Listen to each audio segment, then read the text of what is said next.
Jutarnji program Radio i televizije Srbije. Idemo dalje su glavne železničke stanice i Savskog amfiteatra. Večeras su 21 sat i 40 minuta polazi poslednji voz za Budimpeštu.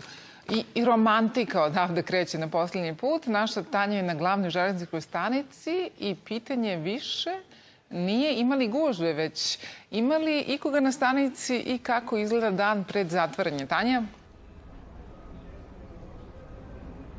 Na stanici Beograd još uvek ima putnika i za nas, kao što možete da vidite, postavljen je turistički voz Romantika, polazi u 9 časova i 30 minuta, poslednji put sa stanice Beograd. Razgovaramo sa Draganom Stanković, Srbija voz, dobro jutro. Evo, rekli smo, su prodate sve karte za, najpre da nam recite za turistički voz Romantika. Jeste, voz Romantika, sve karte ovog voza, odnosno za ovaj polazak su rasprodate. Muzejsko-turistički voz Romantika ove subote poslednji put polazi iz stanice Beograd. Polazak je, kao što ste rekli, u 9 časova i 30 minuta, a dolazak u stanicu Beograd je oko 21 čas.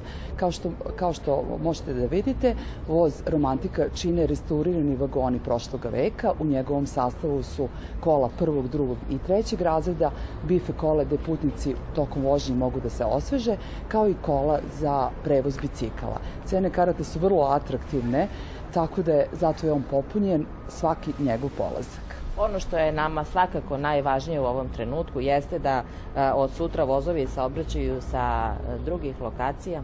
Jeste. Znači, od 1. jula organizacija saobraćaja vozova, tačnije putničkog, u Beogradskom čvoru biće takva da funkciju glavne železničke stanice preuzima stanica Beograd centar. Iz te stanice apsolutno će krenuti svi međunarodni vozovi, znači vozovi ka svim pravcima, sem međunarodnog voza za Bar, jutarnji i večernji, koji polazi iz stanice Topčider.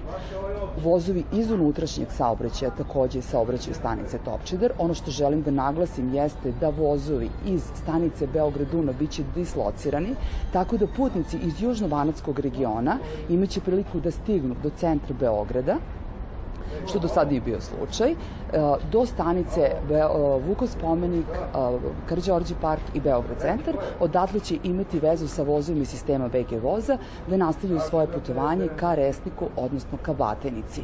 Vozovi sistema BG voza saobraćaće bez izmene. Koliko linije javnog gradskog prevoza je usmereno ka, da kažemo, Prokopu, pošto je i Topčideru, pošto je Prokop ovako više naziv koji svi koriste kao termin, tako?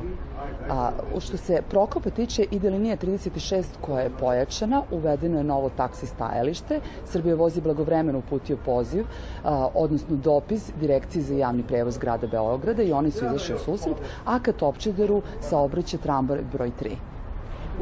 Rekli smo, stanica Beograd odlazi u istoriju. U ponedeljak u 19 časova biće otvorena izložba i trajeće 3 dana.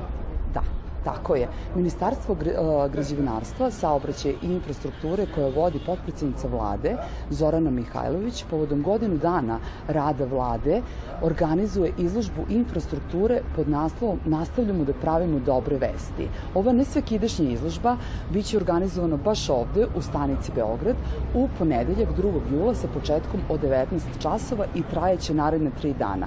Posetioci izložbe imaće prilike da vide nekadašnji voz moći, plavi voz, kao i najsavremenije vozne sredstva. Zatim videće infrastrukturne železničke mašine, građevinske mašine, brodove, imaće kutak za mališane, organizovaće se nagradne igre, družit će se sa ljudima koji grade Srbiju, između ostalog građevince, brodare, železničare, pilote.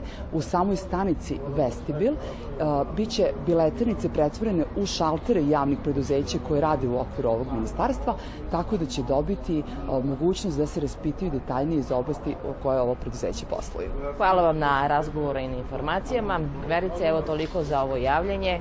Poslednji put sa stanice Beograd.